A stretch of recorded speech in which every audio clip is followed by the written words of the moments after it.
Hey guys, it's me, Erin Dodson with Nursey Fitness, and today I wanted to spend just a few minutes visiting with you about meal planning. Now, I've got lots of friends lately who are moms, who are working moms, stay-at-home moms. You're working moms too, just a different type of work, but they've had a really hard time lately planning meals for their family, and they feel like it's become very labor-intensive and lots of work, and they're dreading doing it. And so I wanted to share with you just a few of my tips on what I do to help plan meals for my family. I have a family of 6, including myself. So first thing you need is a pen and paper. Now, you can use your computer, but I use a pen and paper, and that's what works for me personally. But what you're going to do is plan out at least 1 week in advance. Now, I do 2, but that's just because of how my husband and myself get paid. We both get paid twice a month, so that's typically when I meal plan, I plan out for 2 weeks at a time. So your pen and paper, and if you can kind of see, I've got Monday, Tuesday, Wednesday, Thursday, Friday, Saturday, and it actually repeats at the bottom. I'm about halfway through. And I've got breakfast, I've got lunch, and I've got dinners on here. Now, typically I rotate my breakfast out. I've got like 5 things that I rotate breakfast, and that just saves me time. The boys don't get super sick of it. I mean, really, I don't know how many different options you could really come up for breakfast. So I've got 5 things that I know they eat, and it works pretty well. And we've got, like, Monday is Muffin Monday, Tuesday is French toast sticks, Waffle Wednesday, Thursday sausage, egg, and biscuits, and Friday is usually breakfast burritos with whole wheat tortillas and things like that. So, and then Saturday, Sunday is fend for yourself or cereal. It's kind of lazy around here, but I rotate those breakfasts out because I typically know those are always good things. Supplies for that's always going to be on my grocery list, and that's okay.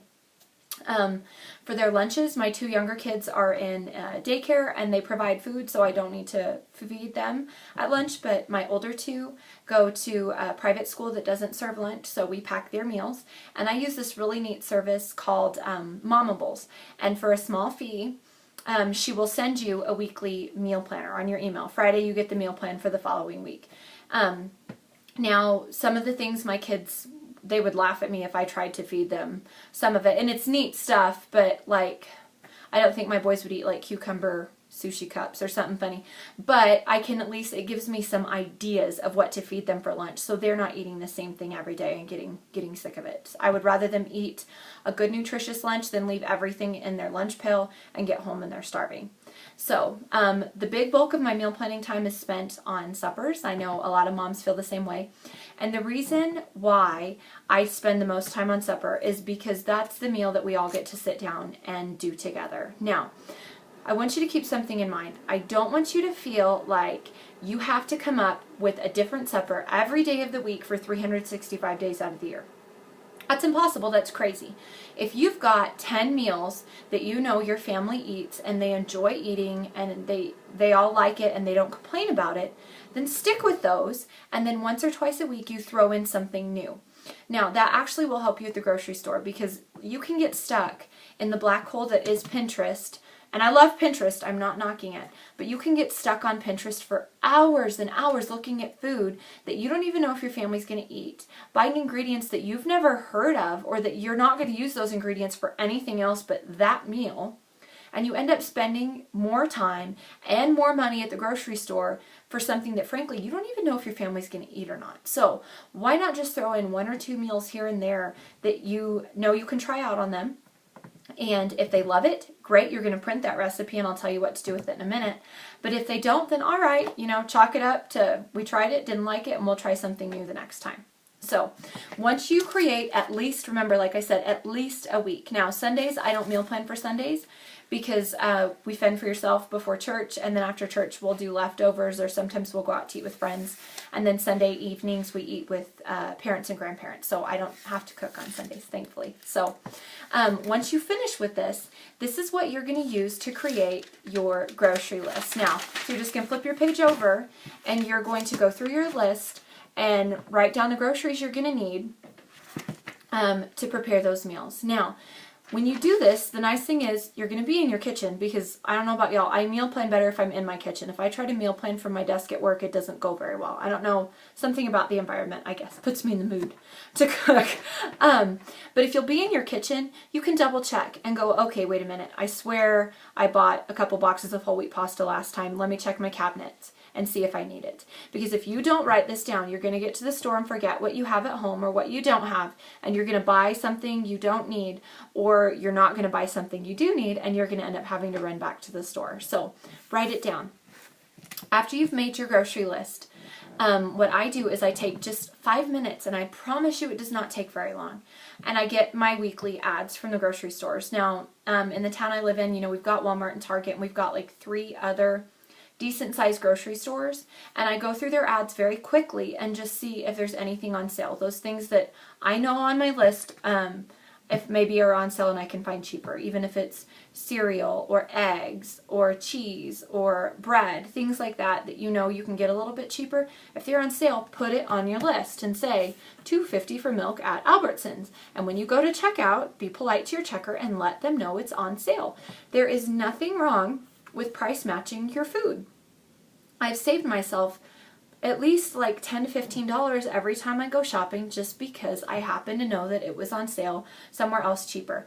And I know some people are really embarrassed to price match, but I'm not, and I usually smile and just apologize to the people behind me if it's taking a little bit longer than usual, because that's best for my family. It is better for me and my family to go to one store every couple weeks and get everything we need than to rush around and spend all day going store to store to store because I didn't want to ask the checkout person at the grocery store to price match my stuff. So price match it. Nothing wrong with it. I promise. Works like a charm.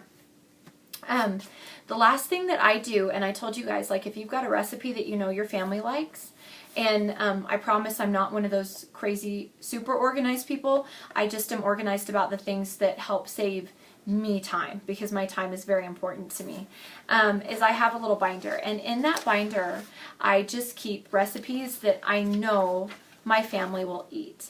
And the reason I do that is because when I'm coming up with those dinners, if I feel stuck, I don't go to Pinterest, I go to the binder and I look and see if there's any recipes that sound good to me that we feel like we may want to eat here in the next week or so. I did that with chicken pot pies like a week ago, and I hadn't made chicken pot pie in like 2 years, and I don't know why. I just hadn't thought of it, but I happened to come across the recipe in my binder and went, oh my gosh, here we go. And they loved it. They loved it. I made 2 pies and I had like a third of one left, I think, was all that was left after it. So there's nothing wrong with that though. Keep yourself a little binder, because if you go online, you're going to get stuck online looking for hours and hours and hours. And I know you don't want to do that because you're trying to save yourself some time. The last thing is, I typically do this. Now do this when it works for you. This is just what works for me. I do this usually on a Sunday afternoon. And the reason being is because my house is fairly quiet. My boys are either, they'll go play a round of golf with my husband or go outside and go play with the neighborhood kids. And I can just take an hour. That's typically all it takes me at most, is an hour to sit there and write everything out. And I'm just going to stress again, the reason why you need to write this out, guys, is because you get home in the middle of the week at 4 or 5 o'clock, 5:30 for some of you, and the last thing you want to do is think about what it is you need to make for supper. I know I do that. What do I want to make? Oh, I didn't lay out any meat to thaw. Oh, I don't have the stuff I need. I've got to run to the grocery store. When you do that, they've actually done studies on this. I find it funny, but they found studies. When people go to the grocery store more, they spend more money. So do yourself a favor. Make it one trip. Write it down. So when you come home, you look at your list and say, okay, tonight I said I was going to make meatball subs. Here we go. I got meat thawed out and time to get ready. And it feels so much better. It takes the pressure off. Yes, you still have to cook the meal, but you don't have to think about what it is you're going to make. It's already there for you. It's already there for you, lined up. And then when your kids come in and ask you 10,000 times what's for supper, you can point to the magnet on your refrigerator with your meal plan printed out. All right, guys, that's it for today. I hope this has helped you out a little bit. I know this has really saved me some time and definitely some stress during the week. If you have any questions, please feel free to find me on Facebook. You can find me at Erin Dodson Nursey Fitness, or you can always feel free to visit my website, www.beachbodycoach.com/Erin Dodson, and then the number 1. Thanks so much, guys. Have a great day.